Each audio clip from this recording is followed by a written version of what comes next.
Everybody's had some adventures.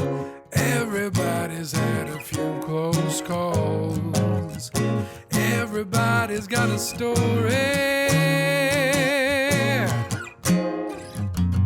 What's yours?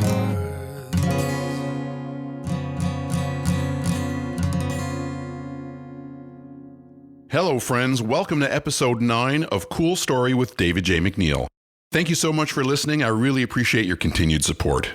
This podcast is all about getting to know people from all walks of life. Growing up, my grandfather, Henry Gervais, had what most people these days would call a hobby farm. He and my grandmother, Claire, had a large garden that produced most of the produce we ate at their dinner table.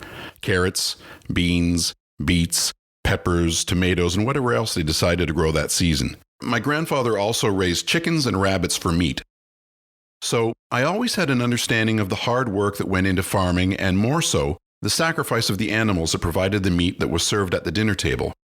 In short, I learned at a very young age that food was not to be wasted. Wasting food was disrespectful to all who had toiled to provide it, which for me, growing up, was a really valuable lesson.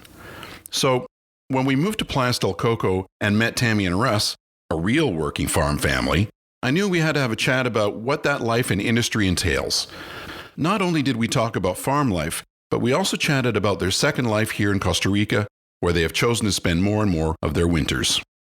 After my chat with Tammy and Russ, please stick around for another installment of a little something we like to call... Please don't try this at home.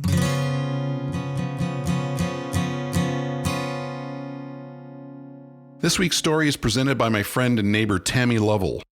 I know, another Tammy. How many Tammys do you know, Dave? For the record, I checked my Facebook friends list, and I know 4 Tammys. But you can never know too many Tammys.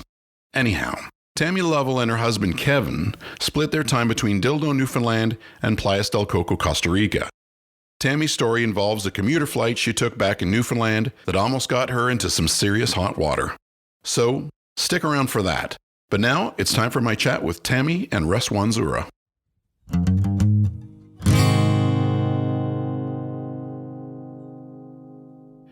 Hey, Russ and Tammy, how you doing? Good, how are you? I'm doing great. Good. Yeah, Absolutely. You hanging in there during the COVID? Yeah, surviving, staying out of trouble. Yeah. So for our listeners, you guys have a bit of a dual life like Belinda and I have. You spend... the bulk of your year living in Saskatoon, the Paris of the Prairies. Paris, love Paris. And then you guys also have a condo here in Place del Coco that you guys have owned for a long time. And then the second one you purchased more recently, which is an income property as well, right? Yes. Yeah, you betcha. Well, let's go back a bit. When did the two of you guys meet? Well, we met in 2003. I want to see if you know. We met in 2003. And the spring of 2003. And then we got married in 2006. Yeah, right. Fast. Rush. 3 years. Whoa. And when you guys met, Tammy, what kind of work were you doing at the time? At the time, I had actually just quit with the airline. I was a flight attendant before that. So I was newly into finance. Mm-hmm. I had taken a leave of absence with Air Canada Jazz and was trying to figure out what I wanted to do because our base had closed in Saskatoon and I didn't want to live away from Saskatoon or Calgary, like that area. Right. And so I found a job in finance with, at the time it was called TransCanada Credit. By the time I quit, it was Wells Fargo Financial. Right. And that was right when we first met. That's what I was doing. Russ and I had met at TransCanada. He had a friend that started working there, and then Russ started frequenting the establishment for lunch dates with his buddy. And I took notice. Yeah. I didn't know I was getting stalked. Who knew? And this year now, one of the reasons that I wanted to chat with you guys was you guys have an interesting life too.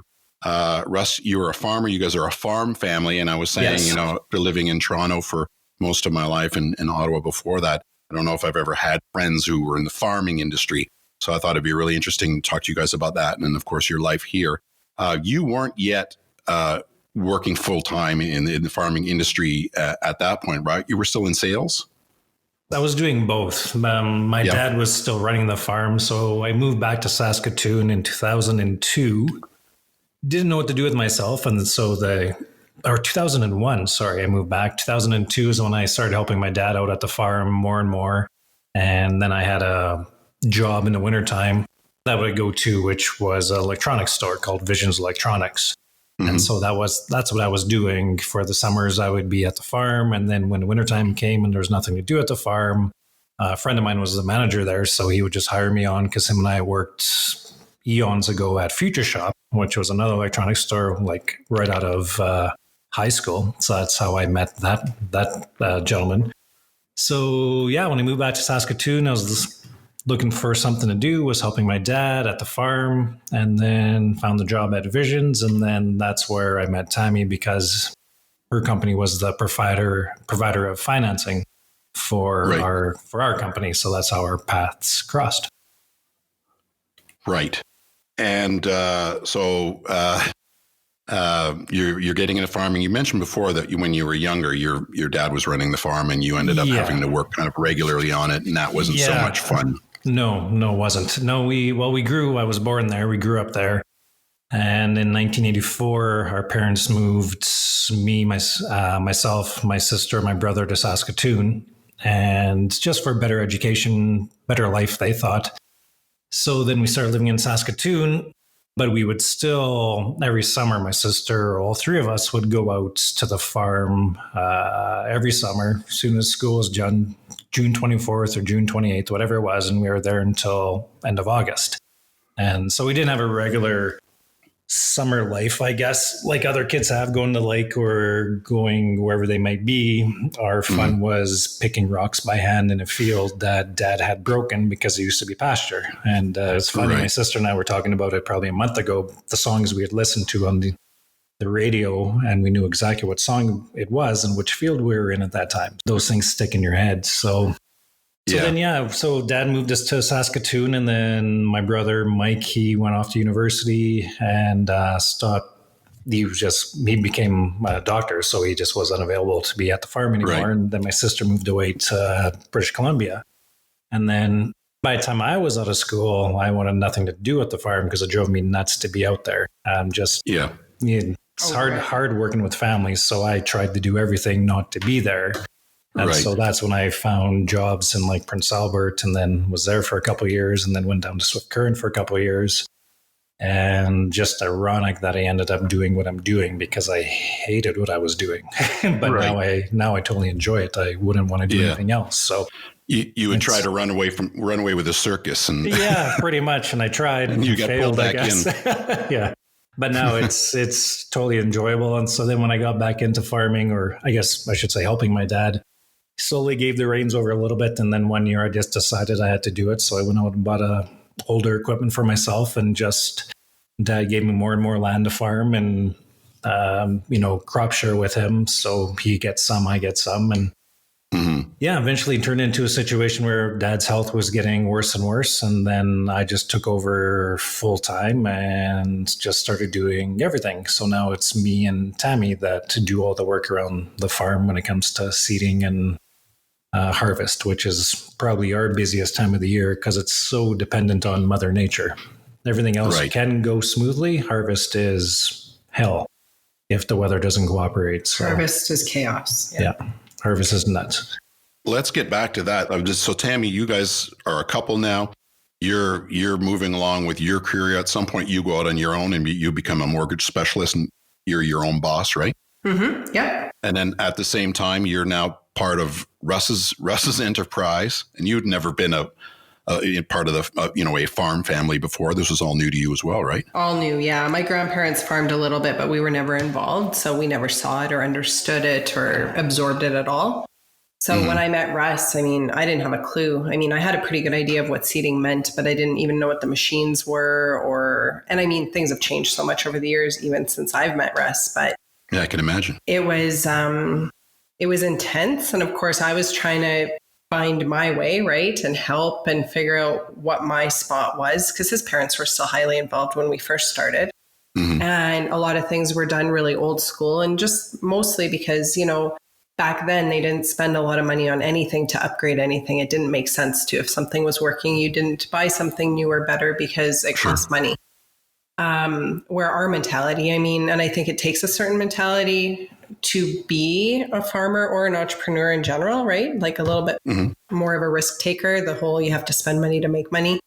And we started upgrading the machinery, and Russ kind of wanted to build it in a way that it was what he called a one-man operation. So he didn't have to highly depend on me. Because at the time, Russ has children, so I have stepchildren, and they were little. They were 5 and 7 when I met Russ. And so we had little kids running around, and we were running to dance and different things, and life was busy. My business was extreme all the time. It's always been very busy. So he really set it up so that he could do things on his own without a second set of hands a lot of times.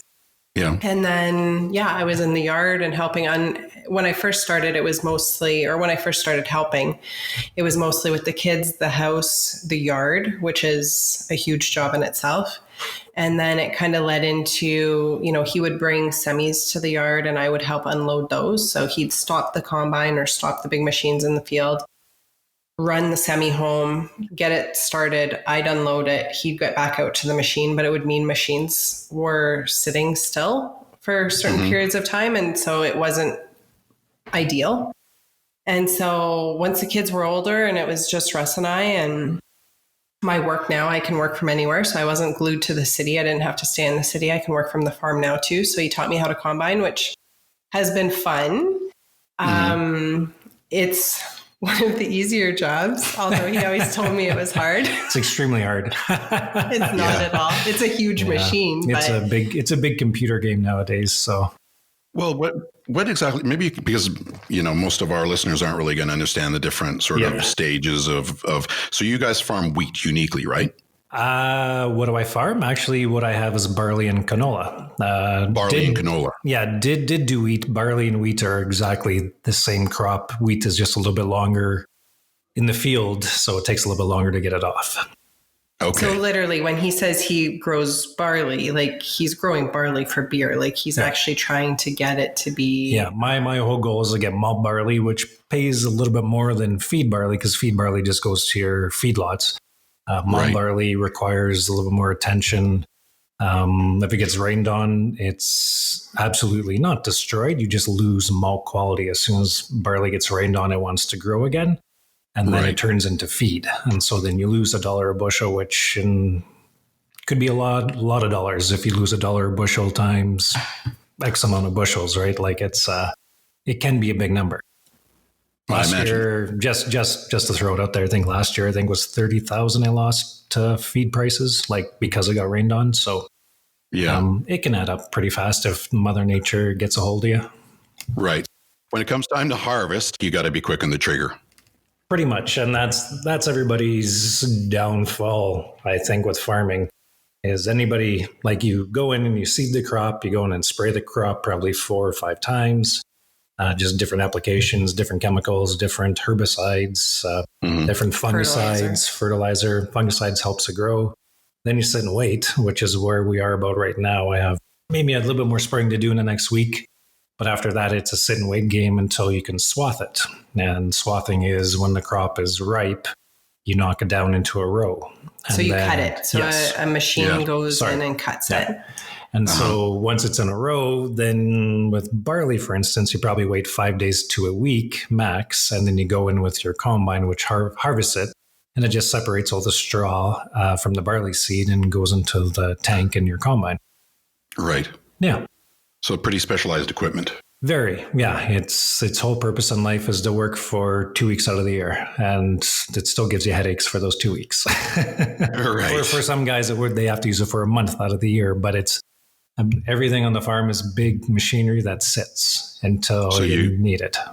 Right. And you got to make sure can you test that stuff out without? Not a lot. No, there's guys that will send things away to the shops just to do a routine checkup on certain problem areas, let's call it, or a tune up on your vehicle. But the things that go are usually the things you don't realize until it's happened and it's making a funny noise or it started on fire. Yeah, we've had fires. Haven't lost a combine yet, but we've had we lost a combine. Yeah, Dad lost a combine that was many moons ago to a fire, and that's when Tammy first got into farming. So that was interesting. That was fun. It was exciting. Like it wasn't chaos. Like we literally.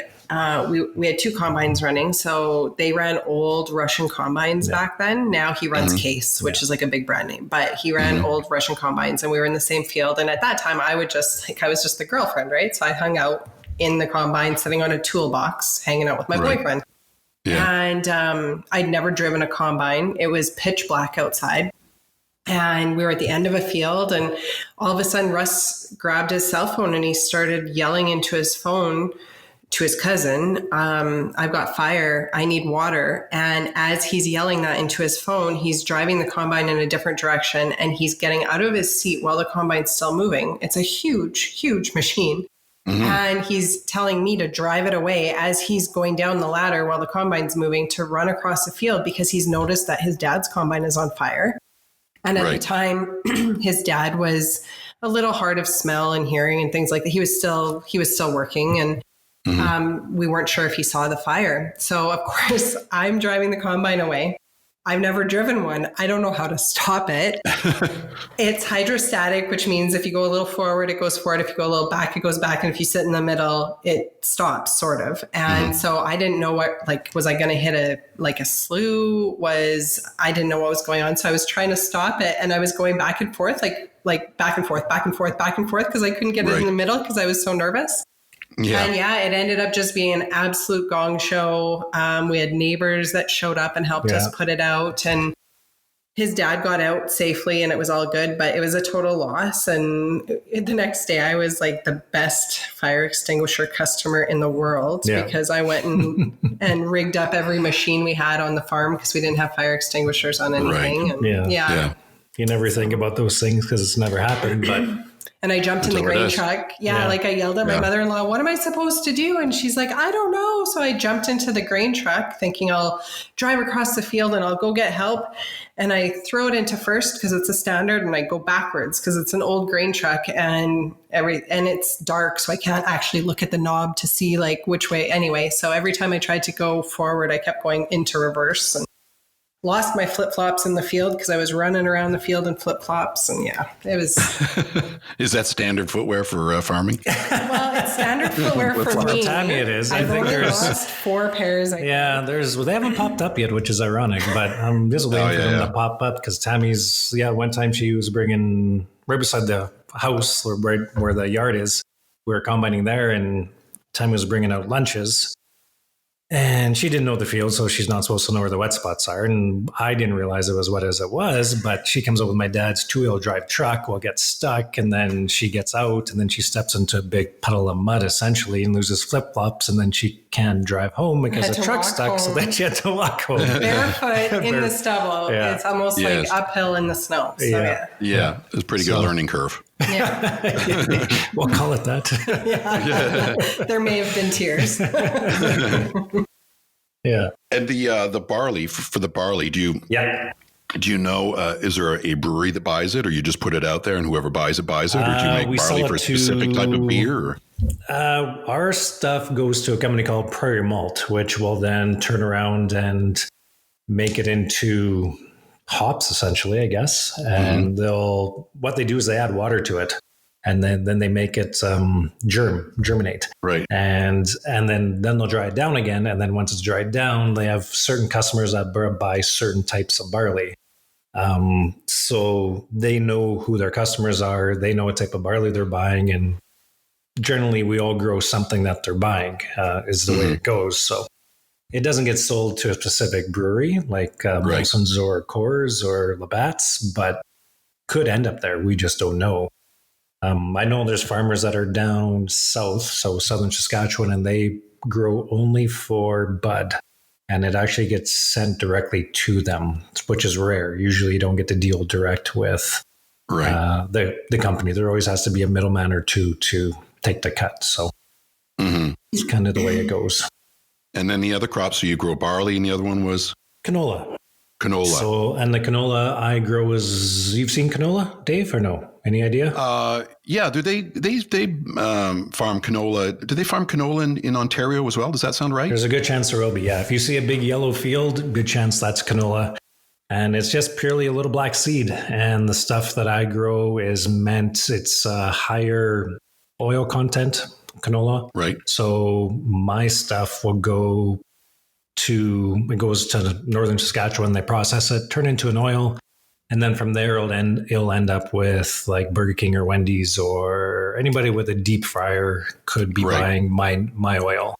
There's another type of canola seed it's made by Cargill, which is a huge company, and their specialty canola 100% goes to McDonald's. Like everything that guys grow in the area for Cargill goes to a McDonald's restaurant somewhere. So that pays a little bit more, so it's worth the headache. And I've been doing it now for years. Some guys will just grow canola that's generic, which is purely for meal or for feed, or like they can crush that, but there's way less oil in it, so it's a lot more cost more to get oil out of it, to extract it. So and then a lot of it gets shipped out by boat and goes overseas as well. So there's countries that'll buy raw canola and just do whatever they want with it, crush it, and then sell it back to us in bottles. That's usually what happens.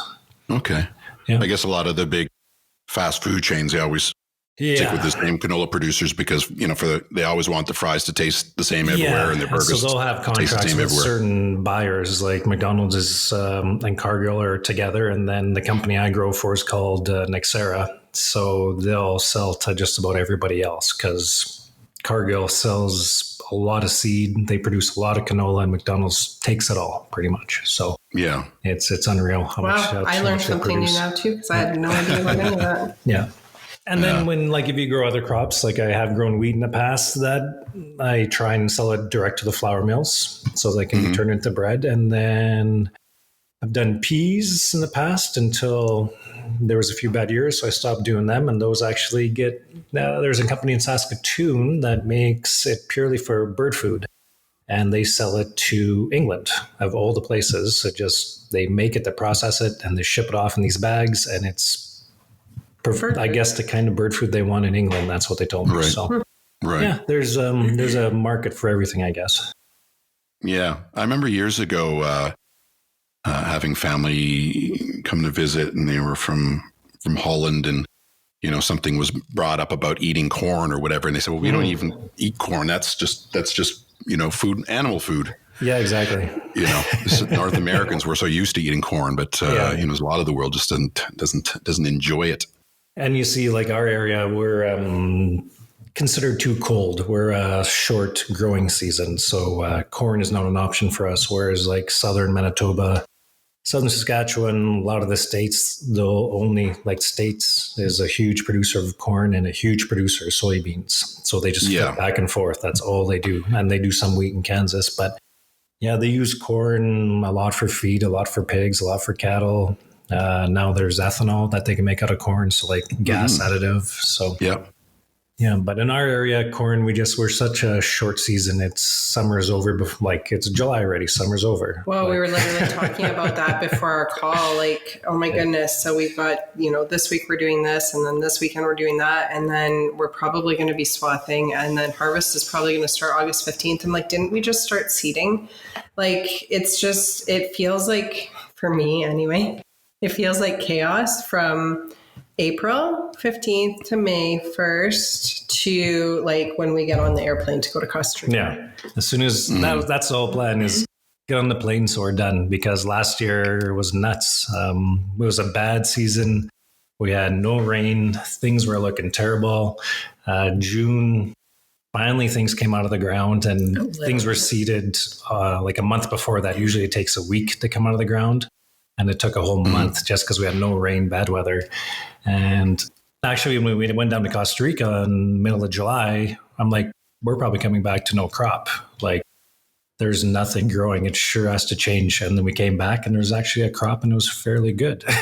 But then it was such a slow season. And the problem is since our season is so tight to begin with, that if you have a delay in the springtime, You fight to get it off. And so there's a lot of guys in my area that had to combine this spring, which is not good. You lose quality, you lose a lot of money. And I think I was drying. It was such a bad year. I bought a dryer, which it just takes the tough grain and dries it down for me so I can sell it, because companies won't buy it unless it's really dry. Was that like an oven almost? Or? Essentially, yeah. That's a good way to put it. It's a big oven, and it just dries the grain. Depending on what you're drying, determines your temperature, so you don't ruin the germination on it. Like barley is a tough one.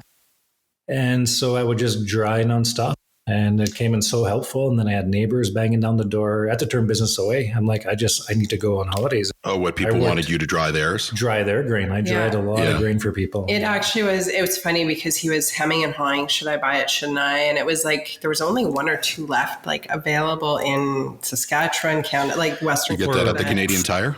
Yeah, exactly. Ukrainian Tire was sold out. Yeah, flip-flopping, but he's like, you put so much time into the seeding, and you put so much time into the growing season, and the money that you put down on the crop, just the input costs. And then harvest comes along and you just leave it up to Mother Nature. And so at least with the dryer, we now going forward, and last year kind of write our own destiny as far as making sure that we can get off as much as we can before the snow flies. And so it was a saving grace, but my goodness, it added so much time to harvest in my world anyway, because Russ was gone. I think I tied up and cleaned up the house at the end of October or even earlier. And I was back in the city, and literally I had Russ's bag packed, and he cruised in the night before we went to Costa Rica, and off we went. So don't want to do that this year. No. Just so I'm clear and our audience is clear. On a good season, a good season. When should your work start and when does it end? Tammy's better with dates. Well, I feel like we normally start just May 15th is when we're usually seeding, in that time frame, a little bit before, a little bit after, depending on the rain. And then most of the years I've been around, we're actually done right around that Thanksgiving. And of course, Thanksgiving moves, right? So, but if we're done before Thanksgiving, that's awesome. And then it gives, because Russ has a lot of field work that he has to do after. There's things you have to go do in the field to clean it up for the next season, or you have to do it in the spring.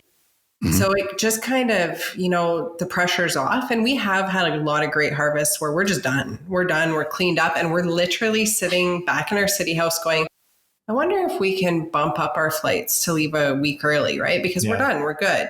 2 years ago, that's what it was. Yeah. But then there's years where last year when we were combining, you have to take it off at a certain moisture level. And we were taking it off 2-3 times higher than it was supposed to come off. Yeah. The machines were working way too hard. Snow was forecasted to start at 10 p.m. and we're still trying to get our crop off, right? And then, and then it gets super crappy. The snow's flying sideways. It's icy, it's cold, it's wet, and Russ is drying grain. And he's outside in the elements, and it's just gross. So, there's... I love the July growing season. Yeah, right now is the prettiest time. Right. And then swathing is enjoyable. It's, the fields look nice. What's that? When you're swathing, cutting the crop down into rows. Yeah. That's when the fields really develop and look good. And then harvest can be super fun. It's the chaos time for sure. And there's a lot of pressure that comes with taking it off and getting it off. But there's been lots of years where we've had neighbors come over and help just because they're caught up and they've got extra time and extra machines. So they'll come for a day or two, and we'll have 4 or 5 machines rolling down our field, or we'll go over to Russ's cousin's place and help him and his girlfriend, or vice versa. And they've got, Brad will hate this, they've got CB radios. Yeah. Two-way radios. I call them CB radios. He's like, they're not CBs, they're two-ways. But they've got two-way radios in their combines. And so we're all, chipping at each other and making fun and having fun, and, beers at the end of the night. And it can be a lot of fun, especially if the weather cooperates. Yeah, well, sure. If you can help each other get your crops harvested faster, you can get to the party faster. Exactly. Yeah. Exactly. Like, yeah, there's some years that it just goes relatively smoothly. Yeah. And there's some years where last year was bad. Last year was like every third, fourth day would rain, just enough to screw things up for another 3 or 4 days. You start the combine again, you get out there, you do another quarter or you do another 10 hours and it rains again. And I was just sick of that because we just sat, I didn't have a good means of drying. Like I had an old type of dryer, but it was very labor intensive. They like to start on fire as well. So I just didn't like it. So I guaranteed we wasted 3 or 4 days last year just sitting, waiting for that extra day just so the moisture would come down a little bit more. And this year we shouldn't have that problem because we're trying to take Mother Nature out of the equation by, we know it's tough. The grain's tough, like meaning a 0.2 high percentage of moisture, and we're just taking it off and it goes in the dryer. And by the time in a couple of days it'll be dry, the dryer gets caught up and then we just go back to normal. Like it just goes into the normal bins. So just trying to do everything possible to take the stress out of it because harvest can be super fun and can be super crappy. And lately, last couple of years, 3 or 4 years, like my cousin and I have been helping each other quite a bit. If he finishes early, he'll come help me, vice versa. And that's where the fun is to be had, where you can help each other out. And, seeing 3 combines, 4 combines, a grain cart, semis, flying through the fields, pizza and beers at the end. Like that's the fun in it. That's what you kind of wait for the whole year is the fun of harvest. If it goes well. All of the math classes and science classes you took that your teachers told you were so important, they probably are more important for you than some of that than they are for me. Fractions, like of all the things I use fractions quite a bit, and it's super funny. My kid knows nothing. Like he knows the numbers, and he's 25. He knows nothing about fractions. But it is crazy. Like it does take a certain brain to be able to do, like, it's not my brain, it's Russ's to do his job because even just running a lot of the machines now run off of auto steer or GPS, like the swather or the seeder, it kind of does its own thing. Like you have to be mechanically inclined. You have to understand computers. You have to understand math and science and all that stuff. And it sounds like as well, every time, when I've chatted with you guys, you've often been telling me about, how much more sophisticated the machinery is getting and how you can, it's more automated than it used to be. And that requires a lot of growth on your part. Yes. Yeah, it does because a lot of learning because, when I started, or I guess not when my dad started, but when I started helping dad again, it was just manual labor. That's all it was. And it was just work harder. And the harder you work, the sooner you get to the end of the line. And now things would blow my dad's mind. Like it's still crazy from what he would have been seeding and farmed with horses and plows and no power and no telephone, and they walked everywhere. Yeah, like the thought of actually farming and not having everybody have cell phones for safety or know where you are or what field are you in, or like I ask my mother-in-law all the time, well, how did you know where to go when at a certain time, right? Yeah. You always listen for the hum of the machine. And it's the funny thing is when you grow up in the field, I know that field, if it's pitch black, I know exactly where I'm going. I know where that slough is, even though it's dark.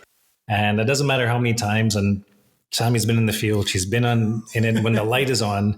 But as soon as the lights go off for a lot of people, and if you haven't grown up on that land or you haven't been on that land forever, you have no idea which way is north or which way is west or which way is south. And it's not good because I literally will drive into the field, drop a lunch off, and I can see him. So it's easy to drive to him, right? Yeah. Because the lights are all on. Now I have to turn around and leave that same field that I just came into 5 minutes ago. And I know he's sitting in the combine watching me because he can see my headlights going in circles. Yeah. Oh, no, just about hit a slough. Oh, no, that's not the drive. And you have to find this little entrance in the field to get out of it. Nothing's labeled. There's no big sign saying, come this way to leave the field. You just know where the exits are. And I didn't realize that. But when Tammy first started coming around, like I knew where the exits were. My brother did. My sister did. My mom knew. My dad knew. Everybody knew. Yeah. And you just knew Dad told you which exit or entrance to go to. And if you want to find them, you either drove around or you shut off your truck and you listen for the noise, and then you just start driving towards the noise. That's how we used to do it. And they name all the fields. They name all the fields by the neighbors they bought them from 30 years ago. So, it's like the gas site and Topolsky's and Gulgins and all these names. And I don't know who those people are or where they lived. Go to where they just get on the cell phone and go, you're getting warm, you're getting cold, you're getting warm, you're getting cold, you're getting warm, cold. Yeah, just go where the yard site used to be 20 years ago and then just to the south of that. So when you're not working, do you have to spend a lot of time reading Modern Farmer magazine to figure out how to keep up with the technology? I'm not that farmer. Some guys are. I'm not that person. I don't know why. That part never caught on to me. I have a cousin and then probably a few cousins that are more into it as far as always learning or always reading and always seeing what other guys are doing or what's new, what's coming up. Yeah. So you just copy them? That's look over their shoulder and, okay, what are we doing this year? No, I'm just more of I know what works. I've just always tried to make things simpler. Now, Tammy said, a one-man show is just what can we do to be efficient? And I think, when I first started was buying a new seeder because that was our planter, I guess is another word. Putting everything in the ground. The way we did it to me was backwards. That's how we did it in the 50s, and we're not in the 50s anymore. So I bought that. And then funniest thing was like upgrading bins, like all our grain bins that hold grain. We used to have these old square little houses, if you want to call them that. And we'd have these old augers and these trucks that backed into them. And my brother and me and my sister, when we were young, we used to be up in that bin, barley dust coming out of everywhere. So you're choking on everything. The air is not good. And you're up in the bin because your dad's filling the bin and you have to shovel it to the corners to maximize every square inch of that bin. Now there's probably some safety concerns if we did that now to kids, but back then that's what you did. So then when we started upgrading bins, we started getting hopper bins, steel bins, where you just open a chute and it comes out by itself, not shoving it to corners. So it's funny the things we did as kids, and we never question it. Just, okay, we're going in the bin, and we climb up this ladder, 12 feet up in the air, and we didn't fall off. So we were good. And then we crawl into this bin with shovels and start shoveling grain to corners. Yeah. But it's funny, like we have friends that are 20 years older than us that farmed, and so they'll roll into our yard or we'll be talking about it and she'll say, you've hit 40, 45 years old when everything goes up on hoppers, because that's the metal cone, right? So that you don't have to be shoveling anymore. Yeah. Right. And it's true, because you actually do honestly get to an age where you just can't maintain that anymore. It's impossible. So, and you don't have the free child labor anymore. Yeah. There's no child labor anymore. So would you guys say that you're good at dealing with the stress of farming? Because it seems like, it can seem like it's all or nothing some years. And then when something does break, these are big ticket items, right? You got to have money put aside or credit available or whatever to be able to pay these things off. It's a big stressor. Are you guys good at dealing with the stress of all that? So far. Yeah, I think we are. I mean, both of us run our own independent businesses, like financially very independently. Russ makes his own decisions on the farm, and I do the same with my business. As it's more, I guess you always anticipate, and Russ always anticipates a big fix every year, like in the back of his mind. And so if it doesn't come, maybe like this year as an example, we're upgrading our barn. So we have one of those old hip roof barns that see, like one of those old barns you see in pictures.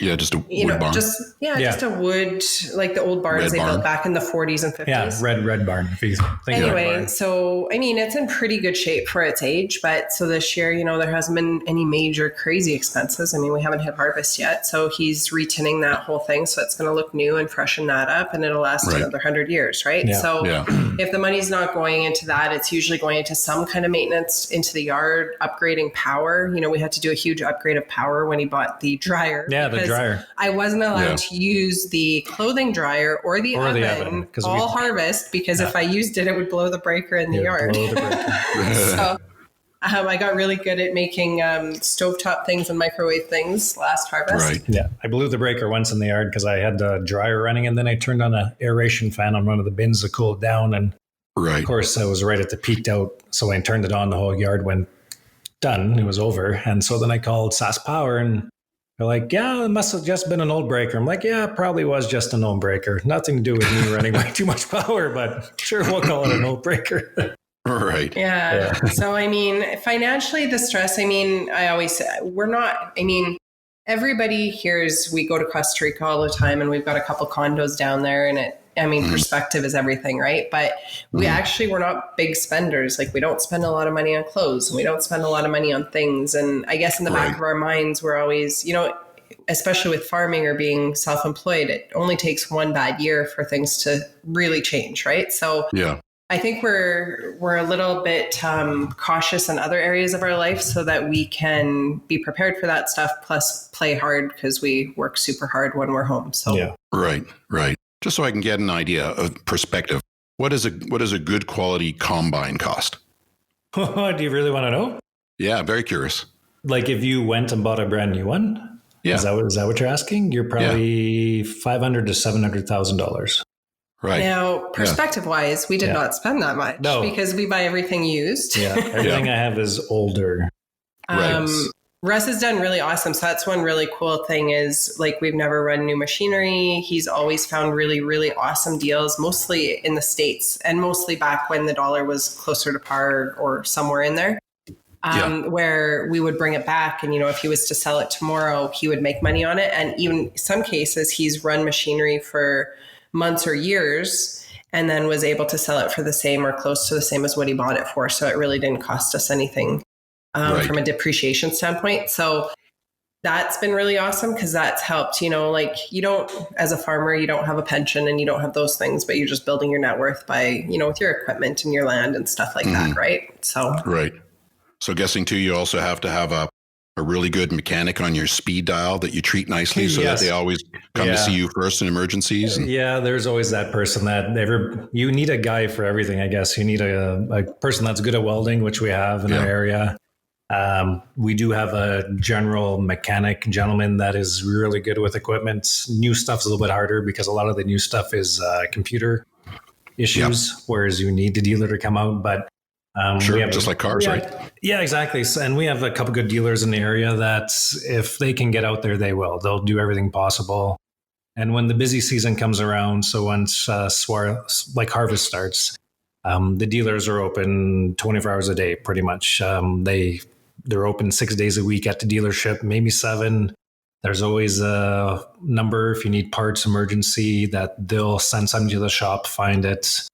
You drive the hour there and back to get it, and you work on it that night or the next morning. And service calls, same idea. There's always somebody on call when that season rolls around. So, because that's when they make their money too. Right. Like right now, we all sit and wait for the rush. And then once the rush comes, that's when the dealers make their money. They're crazy, but they truly make their money in this next month or two. Right. So what is it you're doing precisely right now? Talking to you. Yeah, spraying. Spraying is nuts. Spraying is back when my dad was farming, you'd spray the field once. And now we're up to 5 times probably spraying a field. Because everybody now is considered no-till. Like we don't work the land up anymore. We don't make it nice and black how they did, where it blew away in the dirty 30s or the 40s and 50s. There was always those storms, the dust storms. Now you try not to touch the field. You just leave the root system as is, because that's actually a little canal way for all the water and everything to move around underneath the soil. Sure. Yeah. So you don't want to touch it. All you're doing is direct seeding, which is a knife that goes into the ground and seeds. So you have to use chemical to control things now. You don't till up the land. So you spray before you seed, then you spray after you seed with a herbicide for weeds. And then this year I did top dressing, so like liquid fertilizer, which is food essentially for the crop. Now that we're getting more rain, we have to worry about disease. So I'll be doing a fungicide application this Friday, Saturday. Some guys, I don't desiccate. I swath all my crops. So some guys desiccate, which means they kill the crop with a chemical so they can go in and straight combine it, meaning they don't swath it. A lot of guys do that with wheat. Some canola you can do that now with. Malt barley you cannot spray because you lose your germination. So all malt barley has to be swathed. Feed barley, you just go and kill it and you straight combine it. There's way less stress with feed barley because it just ends up at the cattle lots. So. Right. Yeah. So you wrap up your the pharmacies, and after you do your harvest, and then you clean up your fields a bit, and I guess that's sort of like at the end of the fall, not leaving all your leaves. Yeah, exactly. Leaves out to get idea. snowed on and turn into mush and rot and whatnot. You got to clean things up so it's ready for the spring. Yeah, exactly. Yeah. There's always the fall work to do every year. So. Yeah. So once you're done that, you're done for a while. Then Tammy doesn't have a break. She's always busy with the mortgage business. Yeah. And I at least get the break. Tammy still goes 12 months a year, and I go 6 and 6, 8 and 4, maybe depending on the year. But yeah, it doesn't. Tammy's business is always busy, whereas I at least get a break. So. Especially right now, right? Yeah. Mortgage. Well, and I mean, my busy seasons are the same as Russ's busy seasons, but I still enjoy being the farm wife. I actually do. There's a little bit, you know, you asked about the stress, the financial. You know, you go through hills and valleys, I think, with being this lifestyle, just because sometimes it just feels like it, you know, there's never a break, right? But I mean, overall, we're trying to figure it out. I think it's the same as everybody, just trying to find that perspective of the slow down and how much do we need. And, you know, now that I can work from the farm, it used to be when, like, we lived out there for 5 or 6 years and 4 or 5 years. And it was faster for me to get up, get ready, load the car up, drive to the city, which is an hour away, work for the day, do the run around in the city, groceries, dry cleaning, and back out to the farm, because we had dial up at the farm and I couldn't function. So it was faster for me to drive to the city, work for the day with high speed internet than it was for me to work from the farm. And now, I mean, I can wake up and work in my pajamas for 12 hours if I have to, and run out to the field and help Russ move machines around and cut grass in the evenings. And so, I mean, it's the last 2 years has been a total game changer. Because it was never an option for Tammy to work out there because our internet was brutal. Like we're 2 megs, I think is what we were. And then we're finally up to 10. Like, woo. Like it works though. It works, but it wasn't even an option. Yeah, exactly. We couldn't have this conversation on a 2 meg line, probably. Yes. It sounds like though your work, the combination of your jobs is like the fact that Tammy's a mortgage specialist. That's like a great other family career for the family to have. Like it sounds like they balance themselves nicely. Yeah, I mean, it does for sure. And Russ does help. I mean, even on my side of things, he does a lot of the admin, like prepping my bookkeeping and things like that for my accountant, because he's got some downtime during those times where that stuff has to be done. Right. It's not all manicures and pedicures for Russ once the fall. There is some downtime. Get a haircut. And of course, he's my IT guy. You know, something's always not working or blinking or not firing up. And so he's always jumping to make sure something's working for me. So, and I mean, it's for my business, it's just a learning curve all the time, right? With technology changing, people's expectations changing, lending guidelines changing by the moment, which seems to happen more often than it should. It's just super overwhelming. And so just trying to learn and add extra support staff and technology and systems to try to simplify things. So that's kind of where I am right now. I mean, I do the business that I've always done. You know, I don't want it any more. I don't want any less. I just want it to stay consistent. And then now I want to really build some tools into my business so that, you know, I can work smarter and not harder, but still provide the same level of service and those types of things. So that's the goal for the next 12 to 18 months. But when you're so busy, you don't have time to implement or read or, you know, act. So I'm hoping for a little bit of a breath here in the next little while. Right. Well, and the good news, and this leads me into my next question. The good news is that these days in Costa Rica, specifically here in Plaza del Coco, there's become more competition for internet services. There's a lot of that. So, when you do decide that you want to do longer stays here, the infrastructure will be better for you to do that. Yeah. And it's already there. Like previously it was a hard no. I couldn't work from there. Like I literally paid other mortgage brokers to work my book of business while I was gone. I couldn't check in. There was just no way to check in. So now the last 3 years, they put fiber optics down, and I don't need, like, with your business, you need a much stronger signal than I do. I don't need that because I'm just like, I'm not downloading and uploading. I'm just running off the internet, like nothing serious. Yeah. And, I've set it up. I've got a voice over internet system. So I have a full-time assistant. She works from her home. So when we moved from our downtown office 2.5 years ago, I had said to her, okay, you've got a couple options. I can set the office up at my house. We can lease something else downtown, or you can work from home. And she wanted to work from home. So we became paperless and remote. And so we work off voice over internet office phone. So she has an office phone sitting on her desk. I have one sitting at my desk. My desk may be the city house. My desk may be the farmhouse, or my desk might be my Costa Rica home. But I guess the perspective, I often don't tell clients when I'm moving around, because previous to COVID, the perspective or perception people had was that I wasn't working hard if I wasn't sitting at my desk downtown Saskatoon, right? And I think that that's the furthest thing from the truth, because the reality is, I'll wake up at 6:15 in the morning, grab a cup of coffee, forget to brush my teeth, and come up for air at 7 p.m. Without a bite of food, because, I'm home and I'm just working and I don't have any distractions. And so that's not necessarily ideal, but that seems to be how my days go. And when I'm on vacation, so when I'm down in Costa Rica and I'm working, I'm still up super early. I've made some decisions to try to build a bit of a healthier lifestyle when I'm there, because we don't pay a lot of attention to that when we're home in Saskatoon, which is unfortunate, but we're so busy that a lot of times our own health kind of goes by the wayside. So we hired Paul, the personal trainer that we all know and love. And we made it a priority to go and do our personal training Monday, Wednesday, and Fridays from 8 till 9, right?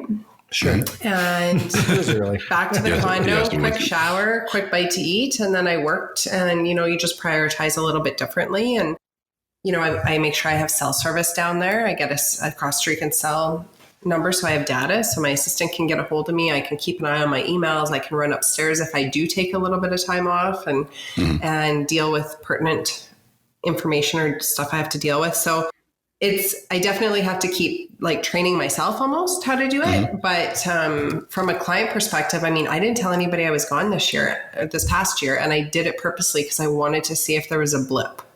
If it affected my business, if it affected my service level, and it didn't at all. So now I just have to fine tune that a bit more so that I can take a little bit more time from a lifestyle perspective. Yeah.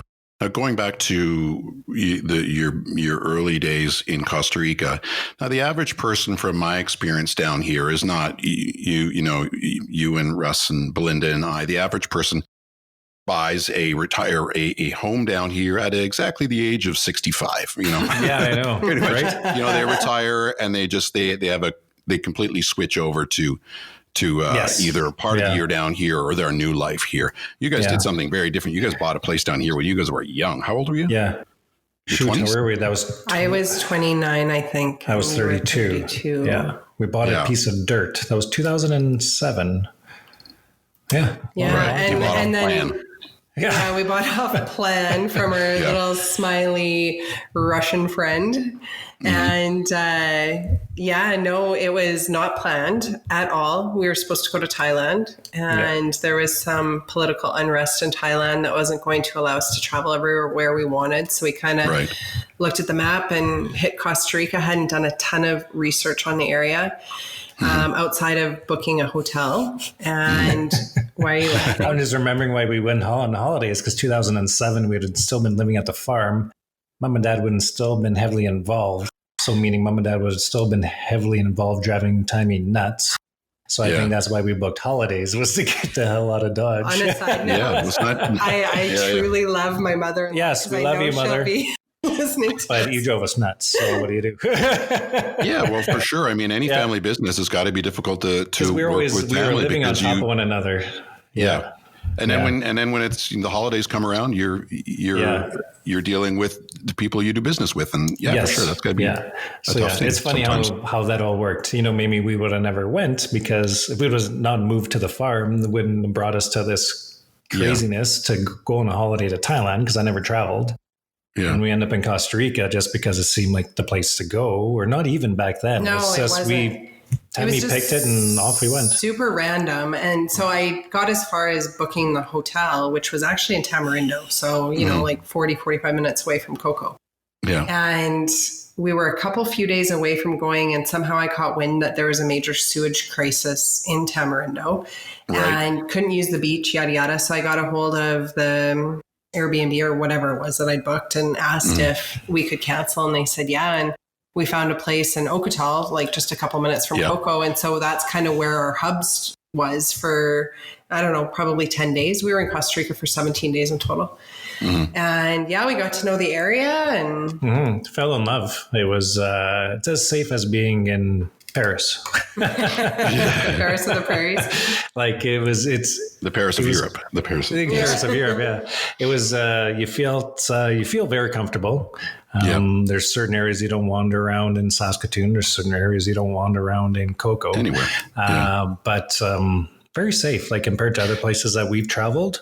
Yeah. It just So when you came down here, you were just on vacation. You didn't come down here thinking that you were going to buy something. Zero interest in buying a place. We kept going to the liquor store that was right across from Cocamarindo.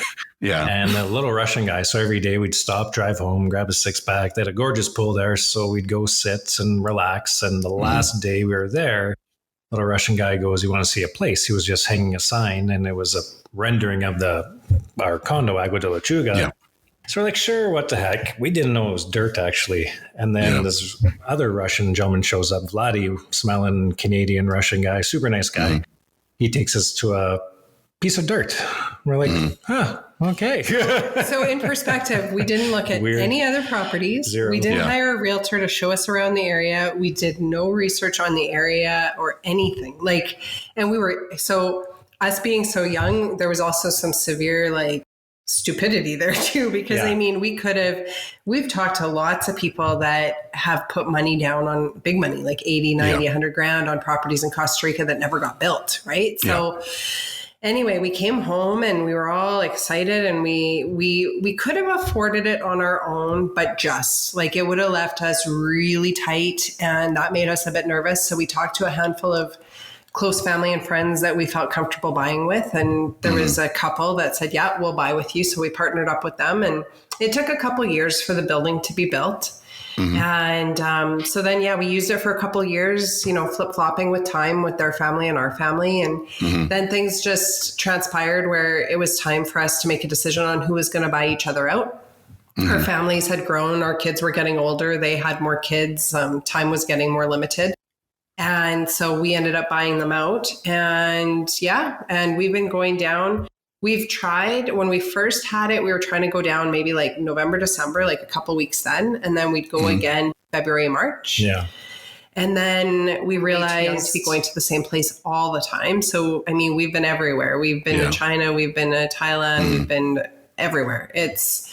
And most of the places we've been multiple times.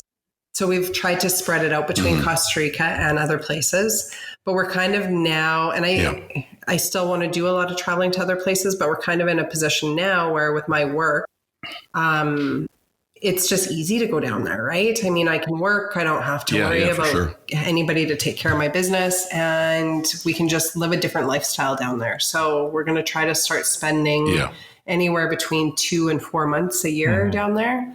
I think Costa Rica is going to turn more into a lifestyle, not a holiday. We just talked about this a month ago. Yeah. Yeah, that's something that we've all been kind of sharing articles about the shift in the way people look at work. And it's got a lot to do with COVID-19, which is, I think, as awful as it is, and it's been, there's going to be some silver linings. And one of them is I believe there's going to be a shift in people seeing that you can work from right. abroad more easily, and the stigma will fall away from that. I'm hoping anyways, because it'd be nice to, I just think there will be different shoppers for, looking for properties in these places, I think, because of that, because they can work from here. Yeah, agreed. And I think, like we talked about the perspective and, money and what people think when you say you own 2 condos in Costa Rica. I mean, the last one we just bought was last summer. But, I'm on Facebook the other day and I showed Russ, and it's like, somebody's selling a $80,000 fifth wheel. And I was like, or a condo in Costa Rica, right? Like, same difference. Right. I've got clients, I've got friends, I have family that, have the big rig trucks and the fifth wheels and all that jazz and everything that goes along with it. And these are all things that depreciate. And I mean, there's nothing saying for sure. I always say to Russ, we're one earth. We're not going to sink all of our investments we're not going to become big real estate tycoons in Costa Rica, because I mean, you're one earthquake away from, you never know, right? It's a completely different world. But in saying that, I mean, it's still real estate. You would think at some point it's going to hold its value or go up at some point. When we bought the first condo, dollar was on par. So, it's not now. And so we've made a little bit there. We've been successful in just renting to friends and family, word of mouth. There hasn't been a lot of advertising. It's just, it kind of takes care of, we don't make money to speak of on either of the condos. They just basically cover their costs. And we found, even with the second condo, just to have the ability to invite, Russ's mom down, my parents down, the kids down, and have an extra place where they can stay close to us, that they're comfortable with. Sure. So yeah, I don't know. It's interesting. We've owned it for so long. It just feels like part of us now. Like, it's literally been since 2007 that we've been talking about Costa Rica. Yeah. So, and it's nice to go down there. It's like it truly is a second home. Like, we keep running into this one waiter that we met the first year we were there, and we just ran into him again this year working at one of the places, and, remembers us and we remember him, and just, it's nice. It's kind of like rolling up to, lots of people have cabins or cottages, and, you roll into your driveway at the cottage and you open the front door and it's just home. It literally feels like that to us when we roll through our gates. Yeah. Right. And then you go over to the general store and it's the same people that were there last summer and all that kind of stuff. And it's true too. And I've got my, especially at first when we got down to here, I've got, a note app, a note taking app on my phone. And I was telling Belinda, let's, like, whenever we learned a waiter's name or a bartender's name or somebody who worked at the corner store, whatever, we were putting them down on our phones. We got to get these names down. That's a great idea. Right. Because if we're going to be here regularly and stuff, we don't want to be asking the same people over and over what they're eating. We kind of want to get to know people and feel like we're part of the community, and that pays off after a while. Now we're still here and we're driving around the neighborhood and people yell out at us and wave at us and whatnot. Well, it feels like home, right? So I don't know. Yeah. I think, again, it's all perspective. Russ and I talked the other day and it was like, we were talking about, okay, well, this year we'll do 2.5 months. Next year we won't, because we have people going over Christmas, like tenants. So we'll go somewhere else. And the following year, maybe we'll do 4 months. And he's like, oh, that's crazy. And I was like, but how crazy is it? Like, we've been building this or planning it in the back of our mind since 2007, really, right? Or we wouldn't have bought the place. Yeah. And then secondly, I mean, we're talking about being there we got home this year on the night it was -60. And then we continued to stare at each other for 2 or 3 weeks while it was -40 and -45, going, why did we come home? Are we here? Because if we were in Costa Rica, we would be on our bikes, we'd be walking, we'd be working out with Paul, we'd be hanging out in the ocean. Like, it's not like we're doing crazy stuff. We're just living a way more healthy lifestyle than watching Netflix on the couch, right? So. Yeah.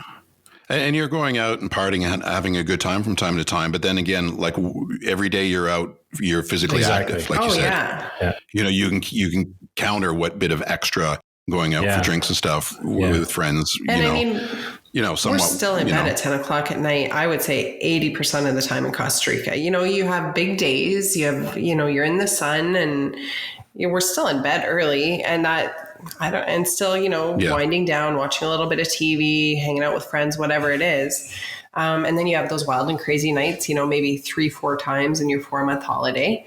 And that's about it. Like, it's no different than being at home from that perspective. So yeah, but just way healthier. Like, I just feel better when I'm down there. Yeah.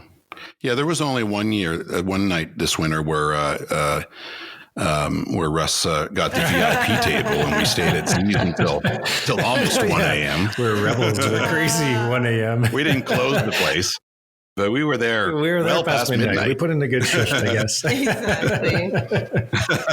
Well, we have to make different New Year's plans this year. It's well, who knows what's going to go on with COVID now, right? But I mean, Jeepers, our pirate ship experience and everything else. I think we'll just stick to Main Street. It was an experience. Not too many people have been on a pirate ship. It was an experience for sure. There's a bunch of things that we could have done that night, but that was definitely an experience. The boat floated. Yeah, like, for sure. That was a plus. It was super nice.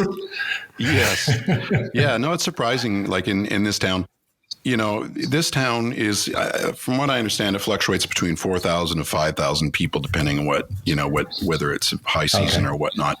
And for a town that size, we'll see after COVID, but up until, a few months ago, I think there was over 80 restaurants and bars in this town, which is a lot.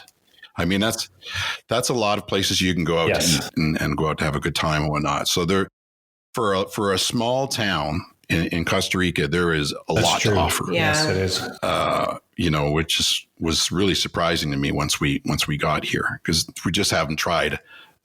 We haven't tried an eighth of the places here in town so far. Yeah, and I've always said, and I don't know if I hope for it or not hope for it. I haven't decided, but I mean, I feel like Coco could be, or maybe, the next Playa del Carmen. Like, if you've been to Mexico, the cobblestone streets and the main street's super busy and everybody knows it, because I mean, it has that vibe, right? It has a different vibe than any of the other beach towns have, and it's got a ton of accommodations and it's safe. And the beach, like, I mean, when we first started coming, it was a rough little town, like the boardwalk wasn't there. There was old buildings on the beach. Nobody hung out on Coco. We didn't hang out on Coco Beach. Yeah, we never used Coco Beach. We would rent a car and go anywhere but there. Yeah. And I mean, it has been cleaned up. It's beautiful. The boardwalk, the restaurants right on the water. Like, it's just awesome. Yeah. So. Much, much different now. Yeah. Well, like you said, there used to be a lot of businesses right down on the waterfront that they cleared out to have that available as a beach area. Yeah. So it's been interesting. We do have a new love for our own beach. That's for sure. Like, the last 3-4 years, I think my parents came down maybe 4 or 5 years ago. And you know what we did? We went and we bought some fried chicken from Pollo Crispy and loaded up some beer in a bag. And it was my mom and dad and my sister and nephew, Russ and I, and our friend Barb. And we just went and hung out on the one bay and played with the little local kids, played in the water, ate fried chicken, drank beer. And we literally fell in love with our beach that day. And the water, because everybody thinks the water's black, but the sand is black, the water's clear. And depending on how it's volcanic sand.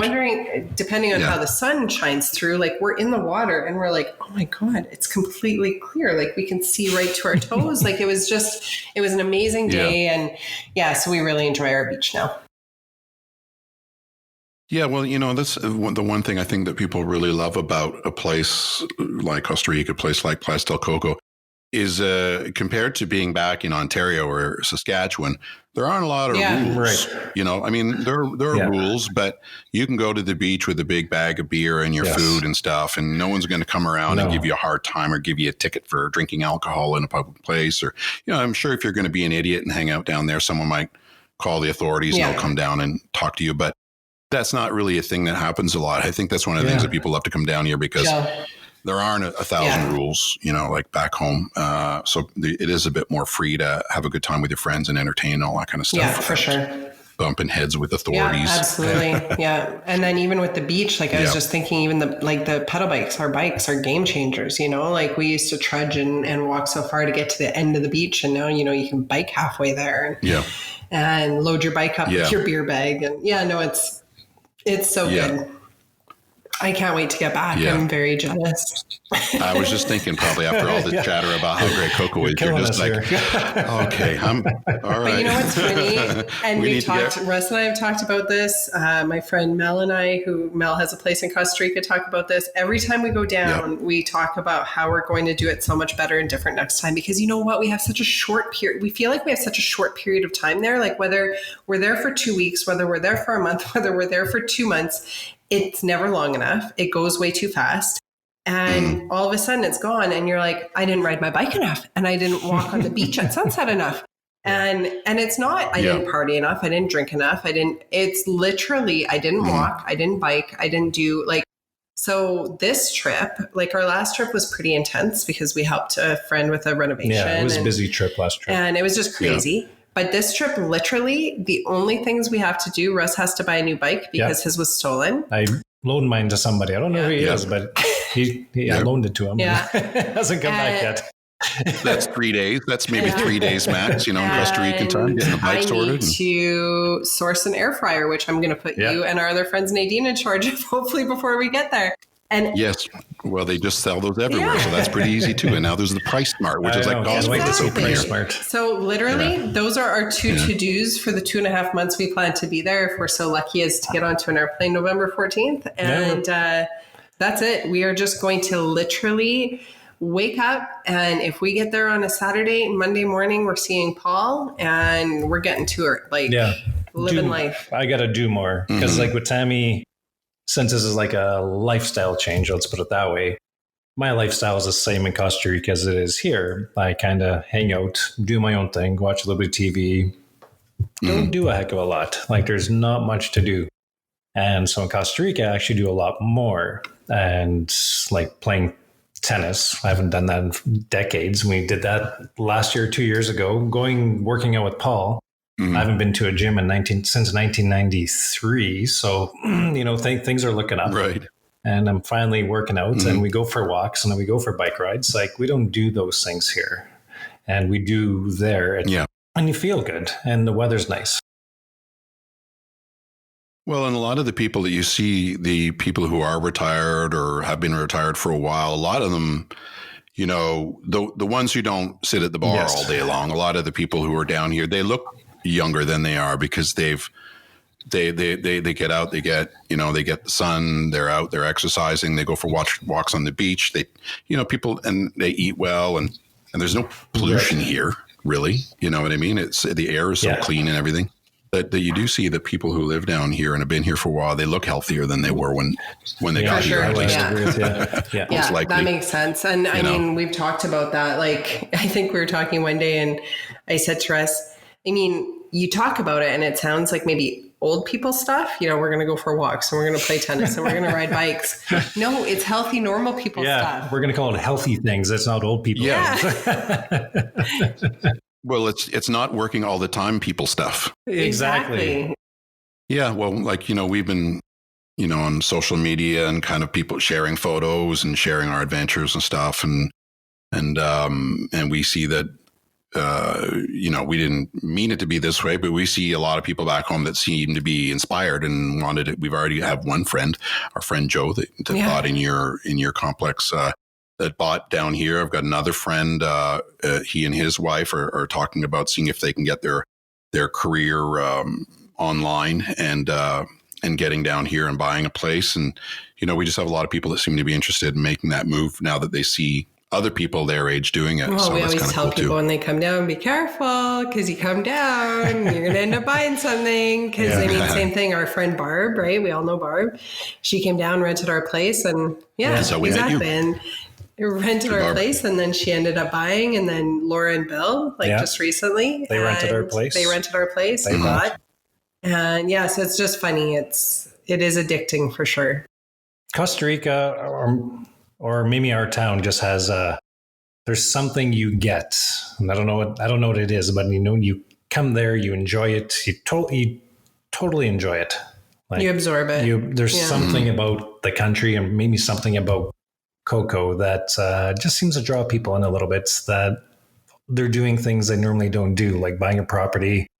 That next trip, it's obviously there's something special about it. Well, I think what it is that cocoa is it's still rustic feeling and authentic. Like you feel like this is like Costa Rica. Right. You don't feel like you're in Playa del Carmen. But then again, you also have a lot of enough of the creature comforts that you feel like it's not a chore. Yes. Yeah. You can find your air fryer. Yeah.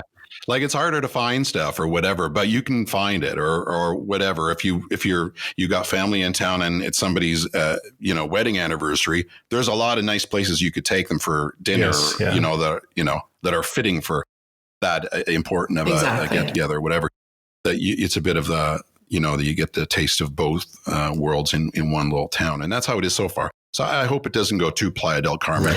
Right. We had a Hard Rock Cafe here that has gone out of business. Okay. It's closed now because I think people are looking for authentic. They're not looking for Hard Rock Cafe or Planet Hollywood or McDonald's and Burger King and Wendy's. You can go to the big city in Costa Rica to get that, but I don't think people who live here want that here. They're escaping that. And I think there's a big difference between the feel of even Tamarindo being so commercialized and us. 100%. Yeah. So no, I don't think I'd ever wish for it because I mean the whole little dirt road town is why we bought in Cocoa. I guess I can see it happening in our lifetime just because it's becoming so popular. So I can see that it could happen one day. So we'll see. Okay, so we agree we all love Cocoa, and it's a great place for all of our friends to move to. And I think partially selfishly, we do promote it so much, or Blynn and I promote it so much, because selfishly, we want some of our favorite people back home to buy properties here and come spend time of the year here as well, which would be cool. It is a really great place to live or share part of your year here. All right, guys. Well, look, it was great talking to you. We look forward to seeing you guys when you come down. We're going to have a lot of fun when you guys get back into town, as we did this last year, our first year hanging out with you guys. So that'll be awesome. Best of luck for you guys for the rest of your year in Saskatoon with the farm and with your business as well, Tammy. And we look forward to seeing you in November. Back at you. All right. Thanks for the chat. It was great talking to you guys. Okay. Thank you. Thanks, Dave. Bye. Take care. Bye-bye.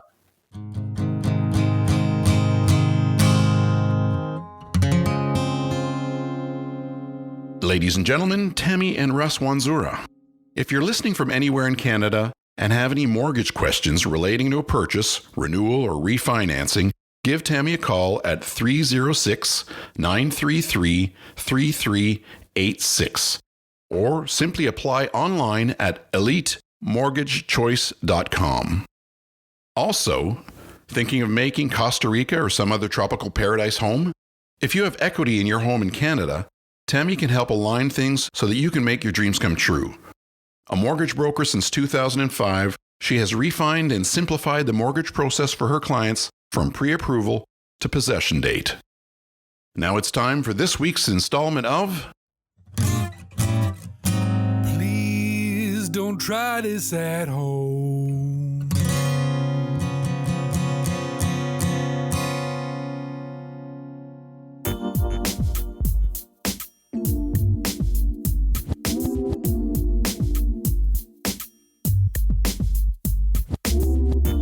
I'm Tammy Lovell, and this is my story.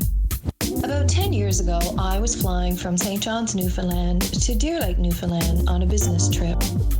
A work colleague of mine, Cecily, who also happens to be one of my best friends, partner in crime and my favorite shenanigans buddy, was also traveling on the same flight.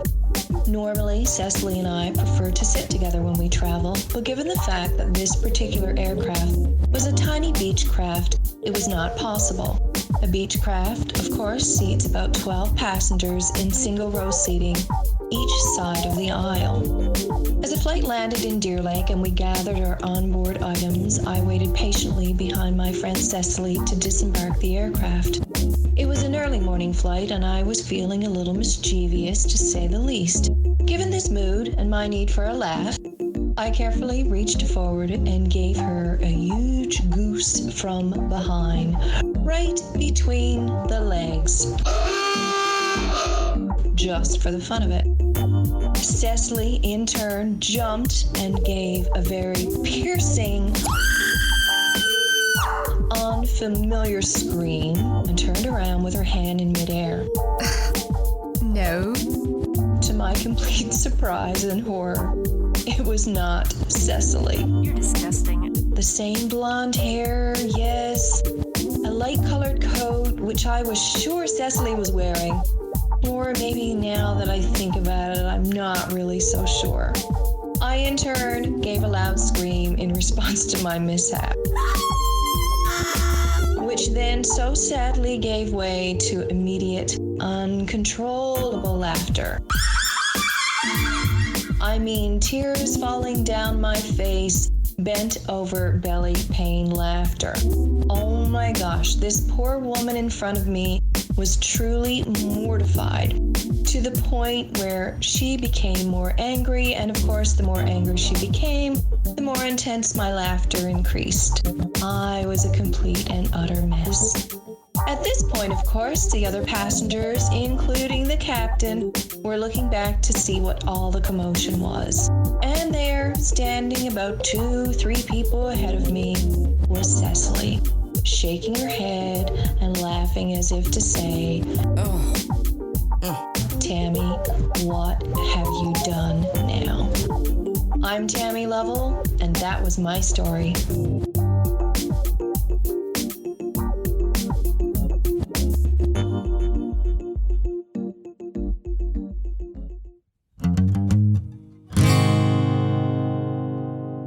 Thanks for that, Tammy. Ladies, if you're here in Cocoa and wondering where you can get some light, breezy fashions, check out Tammy's Facebook page, Love What You See. C being spelled S-E-A, because we live right next to the Pacific Ocean. Love What You See is a boutique clothing line offering designs in ladies' easy-to-wear, versatile, and affordable pieces. All clothing is designed by Tammy and made locally in Costa Rica and soon in Newfoundland as well. Thanks again also to another Newfoundlander, Mr. Jerry Stamp, who wrote and performed the Cool Story theme song and all other jingles and stings that appear on the show. Do yourselves a favor and look for Jerry's music wherever you stream. And finally, thank you for listening. Until next time, pura vida. Everybody's had some adventures. Everybody's had a few close calls. Everybody's got a story. What's yours?